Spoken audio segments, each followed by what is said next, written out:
Devin Nunes is seeking swift legal action against CNN and I believe the Daily Beast for publishing demonstrably false story. It's a story that claims someone else is willing to claim to Congress that Devin Nunes met with Ukrainian prosecutor Viktor Shokin back in December. It is an insane story that I'm shocked would even get published because it doesn't pass muster. It in no way is confirmed. Why are they running gossip on par with, say, some Walmart tabloid? No disrespect to the Walmart tabloids. We know they're supposed to be fake and silly. But how do we get to this point? Isn't it strange that so often there are a lot of journalists who just so happen to frame stories in a way that benefits the state? I always found that weird, right? The fourth estate, that's what they call journalism. It's supposed to be this additional branch of our government, essentially, our culture, that frames and addresses political issues and holds the government to account. They don't do that because, for whatever reason, they just say whatever benefits the establishment. Now, I want to make sure I clarify. I mean, Donald Trump is the president. The Republicans control the Senate. It's not like they're not part of the government. But I'm talking about the entirety, the establishment, like the Democrats. The old guard Republicans were knocked out. Trump wasn't supposed to win. Everybody was shocked by it. So he's definitely an outsider. Everybody knows he's an outsider. And the best way to frame it is the media acts in defense of the establishment and the cronies, like these career politicians. Donald Trump is not one of these people, and they certainly do not like him. So everything is negative. Then when you get Devin Nunes, who's another politician, but because Trump, is basically in control of the party, he's got all that support, they must be truly desperate. I'll put it that way. They must be truly desperate to try and pull a move like this. Unfortunately for Nunes, I don't think he can win. And I will absolutely, before we read this, let's jump into the story. I'm going to throw some shade his way. He's suing Twitter over a parody account. I think it's silly, but there may be a strategy behind it. I don't know. I just think it's kind of dumb. But let's read the story from Daily Wire. Before we get started, however, make sure you go to timcast.com/donate to support my work. Or you know what? I'll keep it short. Just share the video if you like it. Let's read. House Intelligence Committee ranking member Devin Nunes announced Friday night that he is filing a lawsuit against CNN over a report that they published the same evening that alleged an indicted associate of Rudy Giuliani was willing to testify to Congress that Nunes met with a former Ukrainian prosecutor last year to discuss digging up dirt on former vice president and current Democrat presidential candidate Joe Biden. Right there, when I read that, my jaw dropped. Could it be true? Such a report. Could it be true that they are so desperate that they would now try to implicate Nunes along with Trump? Wow. Yes. Now it's possible that Nunes met with Parnas and Shokin or whatever. I don't know. But this story shouldn't have been published. Simply because somebody who is indicted is now screeching doesn't give them any credibility. In fact, CNN should have confirmed the trip took place. So perhaps there's a lawsuit in there somewhere, but I really don't see it because CNN's just saying, hey, this guy's claiming it. But the reason I bring up the alignment of the state early on, we can even step aside from there and say the media's interests often bend to, their ethics bend in favor of Democrats. I mean, we heard from Wolf Blitzer the other day when this FBI agent is now under criminal investigation for altering documents, and we'll get to that later in the day. He said, Trump could use this. It could help Republicans. It's like, what? What do you mean Trump could? When you look at Brian Stelter and Oliver Darcy of CNN, the media reporters, have you ever noticed that the way they frame everything is that they are enemies of Republicans, that they know Republicans hate them? And so everything is framed as though it's like Republicans are a different country. It's like, dude, I thought you were a media organization that was supposed to be informing the American people. So we got serious problems, man. Have you guys seen this viral clip going around where it's two screens side by side? It's CBS and it's Fox News. CBS says Sondland confirms quid pro quo. And then the other one from Fox says, quote, I want nothing. Sondland confirms Trump said no quid pro quo. That's where we're living. Now, naturally, I mean, Fox was right. Sondland did not confirm quid pro quo. He confirmed that he presumed there was one, and his testimony was contradicted by two other officials who testified there was no quid pro quo. So if we were going to be honest and talk about the facts, it is not confirmed, and it is contested, with Sondland believing there was without direct order, though Trump did say no. So here we are now. Here we are with CNN running the story, exclusive. Giuliani associate willing to tell Congress Nunes met with an ex-Ukrainian official to get dirt on Biden. What's the story here? A guy who got indicted is now offering up dirt? How is this news? I mean, you used to need three. You used to need three sources to confirm a story. Would it make sense then for CNN to run the story exclusive? Nunes met with Ukrainian official. According to Giuliani to Parnes, it was to get dirt on Biden. No, because they didn't prove it. All they have is the rumor that a guy said, "Hey, did you know this happened?" And what if it turns out to not be true? Oh, it didn't matter. We reported the truth. You see, this is what they're doing to get away with publishing fake news. CNN isn't saying he did. They're saying someone's willing to accuse him. That's what they're saying.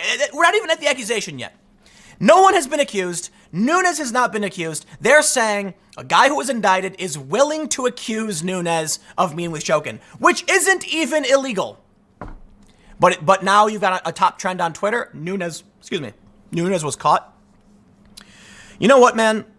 There's no such thing as justice, I believe. I think it's fair to say. We may get glimpses of what we believe to be justice, but the reality is that communities don't hold their own accountable, period. And if you toe the line and are a part of the establishment, you can do whatever you want. You ever wonder why all these people in government are millionaires? Yeah, it's because they play ball, man. You know, in Illinois, one of our past governors got, the past three, I think, are in prison because they're all corrupt. But I think it was Blagojevich, who was recorded saying, when Obama got elected, the Senate seat opened up, so he had to appoint somebody or something like that. And he was like, if you want the seat, you got to pay. And I'm like, that's the game, dude, and we all know it. That's why I think it's funny that they call, let's read a little bit more. I'm sorry. Let's read about the lawsuit. The attorney, Joseph A. Bondi, represents Lev Parnas, the recently indicted Soviet-born American who worked with Giuliani to publish claims of Democratic corruption in Ukraine, CNN reported. Bondi said that Parnas was told, oh, here we go. You got to be kidding me. A lawyer says that Parnas was told directly by a former Ukrainian official who they claim is corrupt that he met last year in Vienna with Rep. Nunes. That's what CNN ran. I'm getting tired, boys. I gotta be honest. I'm about ready to hop in that van and just drive off into the wild blue yonder. This is just psychotic. You know, it's terrifying at the same time. You're up against the machine, a machine that will lie, cheat, and steal to get whatever it wants. And it's David versus Goliath. Trump won. Boy, were his supporters lucky to get someone in to go up against the establishment.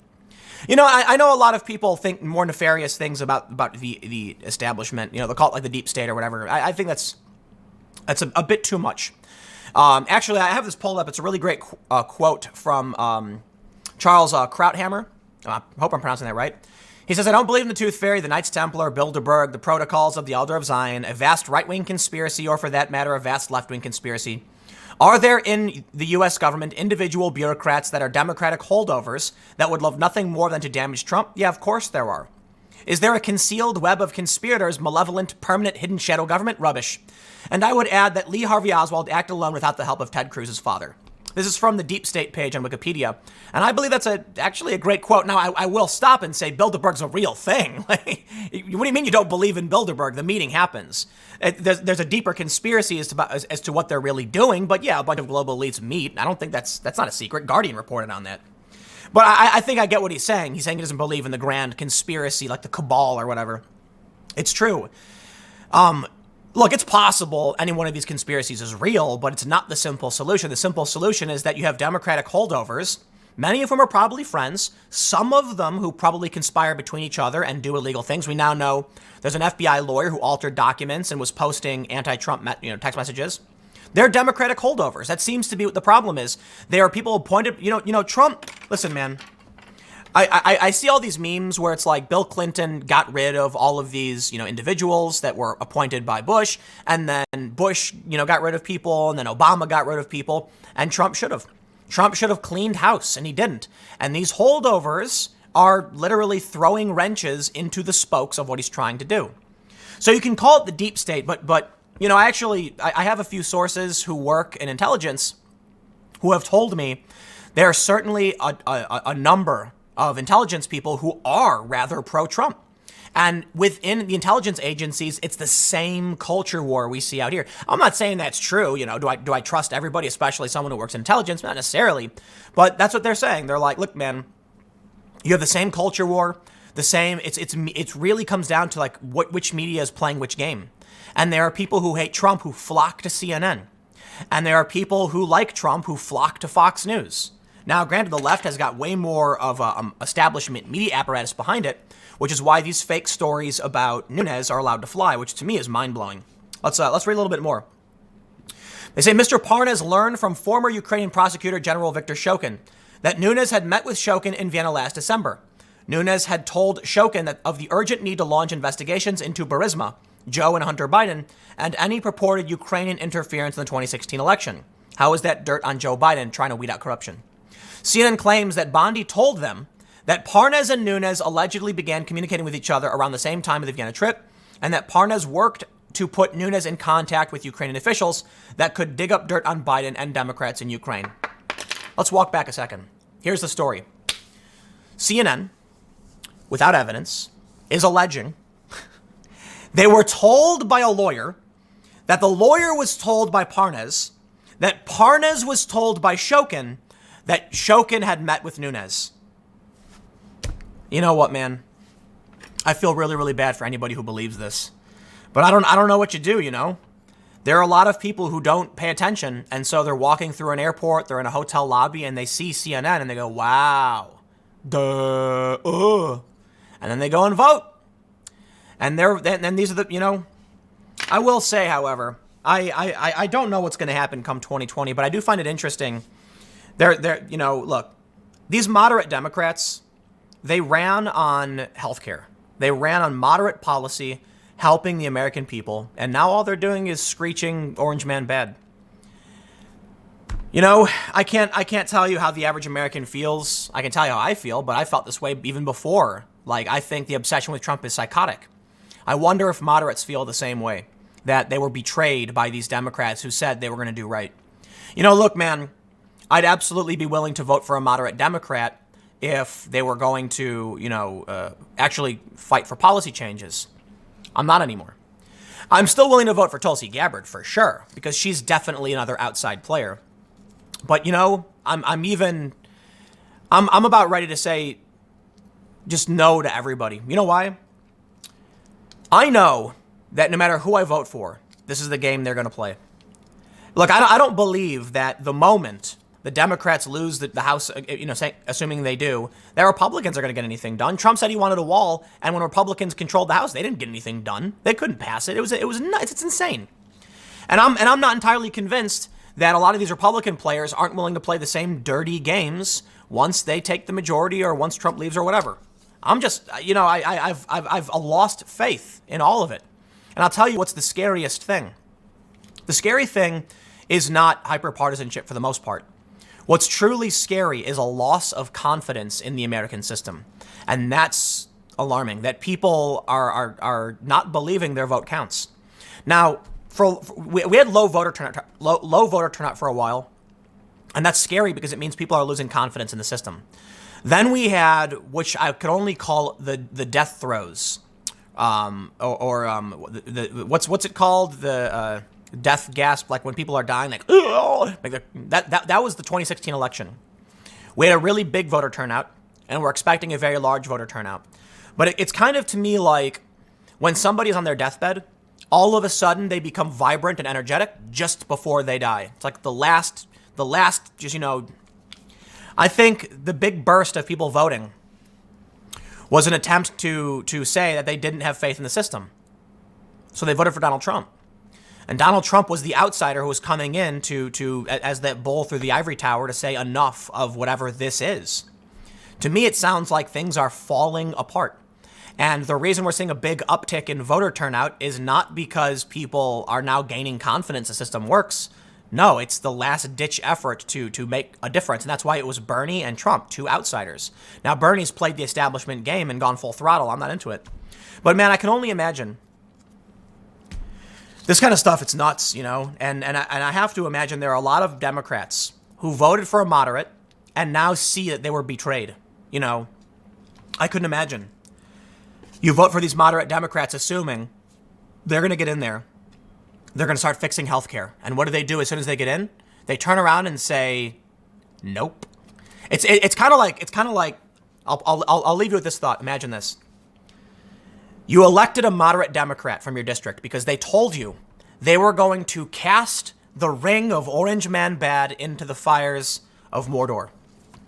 And once you got up and you're standing there and they're holding that ring, the Orange Man Bad narrative, they told you they were going to focus on real issues. And they're sitting there standing at the cliff over the lava, or the molten whatever of the volcano in Mordor. And they're holding the ring, and you're standing back there as, what's Elrond? Was that the elf's name? Lord of the Rings reference, I hope you get it. And you're the voter yelling to the Democrat, cast the narrative into the fire! Vote for sane policy! And then, what's his name? All the Lord of the Rings fans are getting mad at me for getting the name, but he turns around and he looks at the ring of Orange Man Bad and goes, no. And then he walks out. And then for 1,000 years, that's what it reminds me of. It's like you said, I want you to be that person to finally cast into the flames the insanity, the fake news, the garbage. And then once they stood there looking around, they saw the power they had. No. And they walked out. And here we are.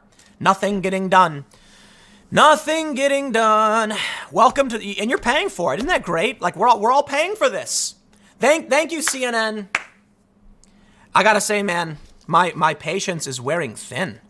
You know, yesterday on my main channel, I did a video about a leftist getting a vasectomy because I was like, I knew it wasn't going to do, like most people probably wouldn't care.